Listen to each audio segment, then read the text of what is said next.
Saludos amigos, mi nombre es Eneider Carpio, soy estudiante de Psicología de la Universidad Bicentenaria de Aragua y en esta oportunidad les voy a hablar sobre la geopolítica y sus mecanismos de acción.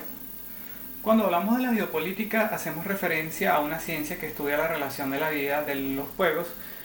con el contexto geográfico que estos habitan. Como una ciencia, esta posee una serie de mecanismos que las caracterizan de los demás. Entre estos mecanismos de acción podemos encontrar los bloques económicos, la creación de tratados y la creación de jurisprudencias internacionales.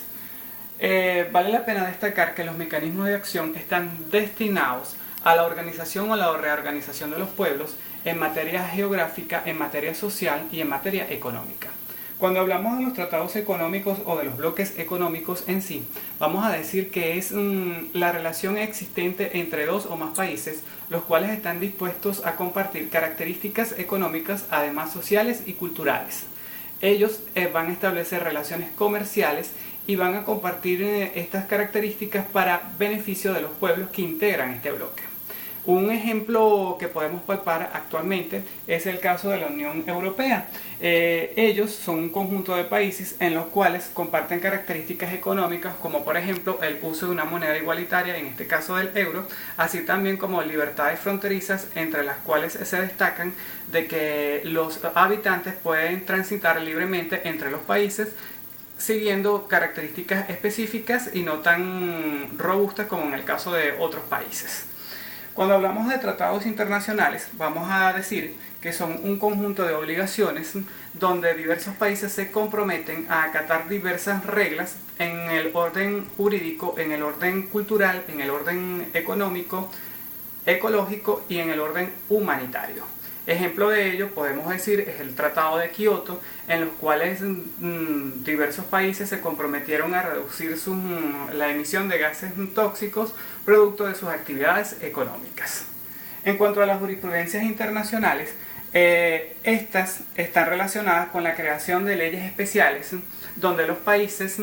se comprometen a respetar estas leyes y esta jurisprudencia y actuar en marco de esta. Un ejemplo de ello es la Corte Internacional de las Naciones Unidas, donde los países integrantes de la ONU se comprometen esencialmente a acatar las leyes internacionales y a acatar los diversos tratados. Por ejemplo, respetar los derechos humanos universales es una de las características especiales de la jurisprudencia internacional. Además de los mecanismos de acción de la geopolítica, también vamos a encontrar los usos de la tecnología de esta. Cuando hablamos de los usos de la tecnología, vamos a decir que esta constituye una poderosa herramienta en el ámbito de la geopolítica, puesto que permite ayudarla o matizarla y robustecerla desde el punto de vista económico, desde el punto de vista político y geográfico y desde el punto de vista militar. Estos factores, tanto económico, político, geográfico y militar, son indispensables, puesto que a través de las tecnologías se van a interrelacionar y mejorar las calidades de vida de los pueblos. Desde el punto de vista económico vamos a decir que se van a establecer relaciones comerciales entre diversos países mediante el establecimiento de empresas dedicadas al uso de las tecnologías y de la informática. Ejemplo de ello es la empresa Google, la cual tiene 50 empresas distribuidas a nivel mundial, y esas empresas en los países en los cuales se encuentran generan impacto sobre el Producto Interno Bruto, puesto que son generadores de empleo en gran potencia. Cuando hablamos del factor político y geográfico, mediante el uso de las tecnologías, vamos a decir que los pueblos emplean este uso de las tecnologías debido a que les permite custodiar sus fronteras y mejorar así la seguridad y la soberanía nacional. Con esto se evita, mediante el empleo de la tecnología, las diversas incursiones extra ilegales, se evitan también, se controla el flujo migratorio y se controla también lo que son las actividades comerciales entre países y las actividades comerciales fronterizas. Un ejemplo palpable desde el punto de vista del uso de las tecnologías desde el ámbito geográfico, desde el ámbito político, son las tecnologías que se están aplicando actualmente en la región suramericana, por ejemplo, en el caso de Ecuador y en el caso de Perú, quienes han aplicado tecnología de punta para controlar el flujo migratorio de venezolanos que viajan hacia esa frontera debido a la situación coyuntural que actualmente enfrenta Venezuela. Desde el punto de vista del factor militar, vamos a decir que emplean las tecnologías para la creación de diversos aparatos especiales destinados al control de la soberanía y sobre todo al control del espacio aéreo, marítimo y territorial. Esto considerando las diversas teorías de la geopolítica, quienes exponen que quien tiene el control marítimo, aéreo y territorial están ganando económicamente y políticamente sobre otros países, razón por la cual la mayoría de los países en el mundo tratan de custodiar sus fronteras. Además de esto, del uso de las tecnologías en cada uno de estos factores, también es necesario señalar que existe dentro de la geopolítica lo que se denomina la negociación nacional y la negociación internacional. Cuando hablamos de negociación en términos generales, vamos a decir que es el proceso mediante el cual